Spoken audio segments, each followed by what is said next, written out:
You know, one of the things that's become kind of central to my life in the last, maybe say, since March or April, is I've been walking up the mountain a ways to get my drinking water. I have water that's piped to the house, and all this water comes from streams. Like there's a stream right here. You might be able to hear it. It's a tiny stream. So I've been collecting my own water. It's pretty much, there's a little tap here, you can see right here. Where are we? Okay, so there's a little tap here that it comes out of. But the actual spring is just over here. So it comes out here, and it's a spring, okay, I don't know if you can see that. The spring is right there, and it's covered over, you can see, and then there's pipes that come out.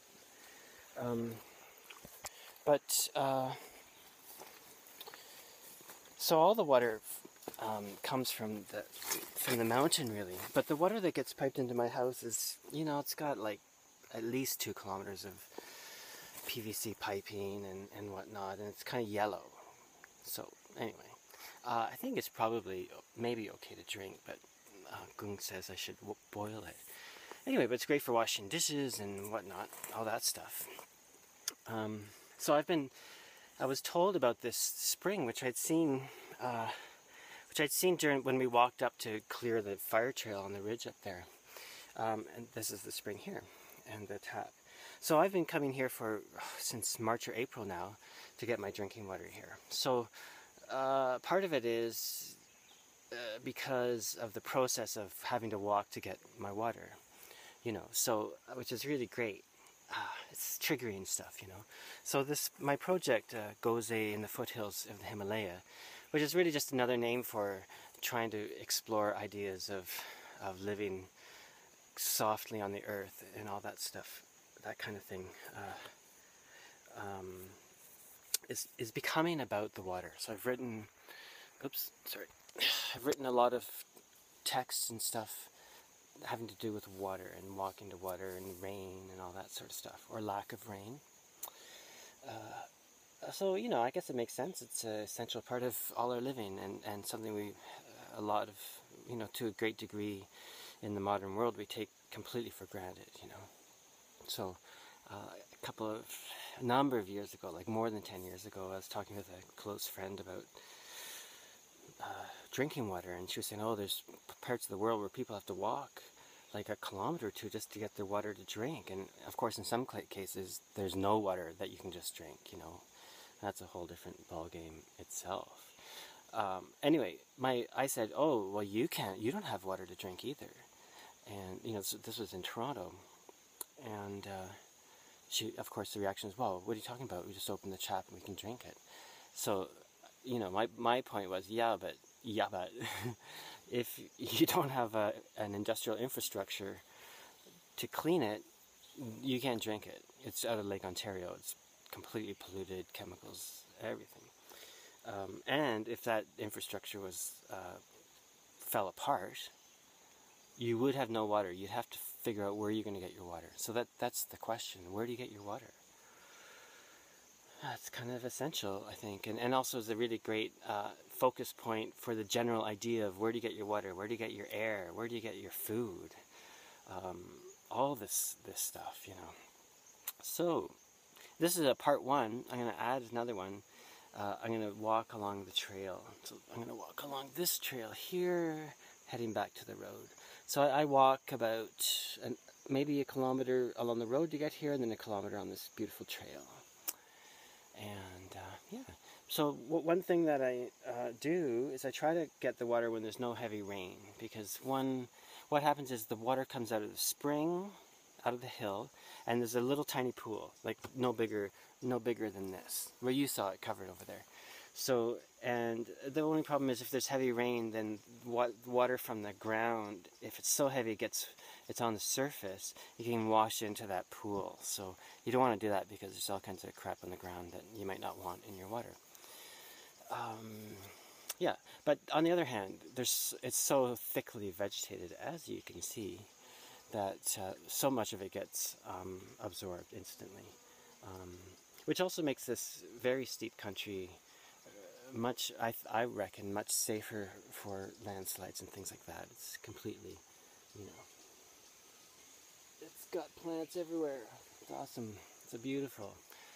It's not completely intact, of course. There's nowhere near the same kind of wildlife and stuff you would have seen, say, a couple hundred years ago, like everywhere else in the world, right? But it is beautiful and healing. Is how I look at it. And of course, there's insects and birds. Maybe I'll just shut up for a minute and let you listen to the sounds of the birds in the water and the insects.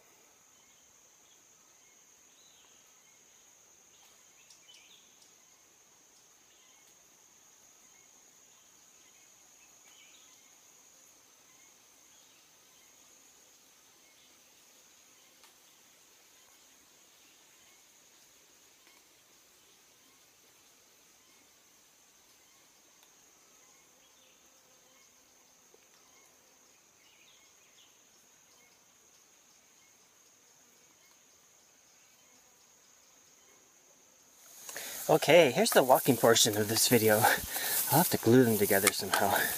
I love to do these walking videos, actually. It's really fun. I don't know if you can see in there.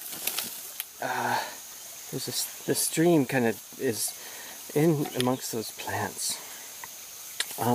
I can do this for a while. When it starts getting really steep, I have to stop.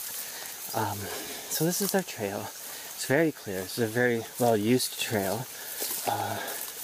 From here, it kind of goes up a ways, and there's this ridge up here, and it becomes less distinct, but it kind of becomes an open, kind of small field with tea leaves. Field. It's not really field. It's just this bit of slope with some tea trees on it. Well, if you hear, I'm going to stop for a second. You can hear already. I've been walking for like a minute. And already the stream is flowing harder, so there's water coming from all over the place. So I'm just going to shut up for a minute. So already the stream is getting much heavier. It's really steep country here. It's quite amazing. You know, and one thing coming from Canada, where virtually almost, not every area, but almost every area you might travel in is a landscape scoured by ice, you know, and here is a landscape that's never even seen ice.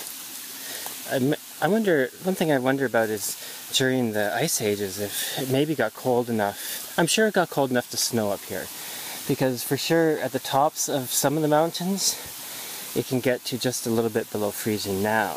So I'm sure at some point there's been snow, but probably not in anyone's living memory, for sure. And also the other issue is when it's really cold here, it's also the dry season, so rain is pretty rare at that time of year. Yeah, I don't know what to say. I guess I should talk about the project a bit. I'm just, I've kind of been working away on it, little bits here and there. I made a special shamisen for the project that I made out of my bradu, and the body's a little bit smaller. It's just a little bit lighter. Anyway, the main issue is that I wanted to make something special for the project.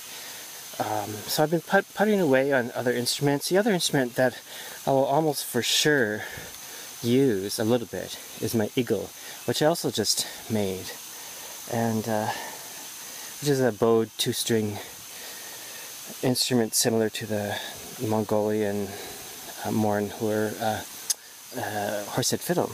It's got two strings made of horsehair and it's bowed.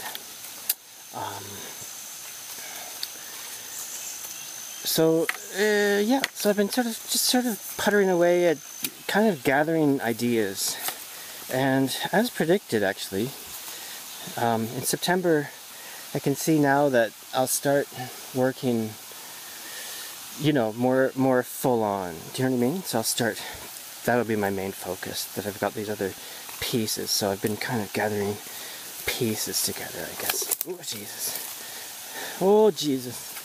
Okay, so we're getting steep here. You see all these mossy mossy rocks and things. You've got to be really careful. It's very slippery. But I've discovered these boots. I finally found a pair that kind of fit me. You can see my toes stretching the front out, but it's still pretty comfy. They have extremely soft soles, and they're just fantastic for walking on this wet earth and wet stone and stuff. Yeah. Anyway, so I don't know what else to say.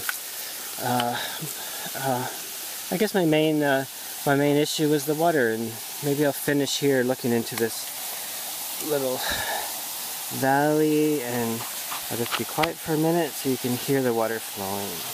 Okay, thanks for listening.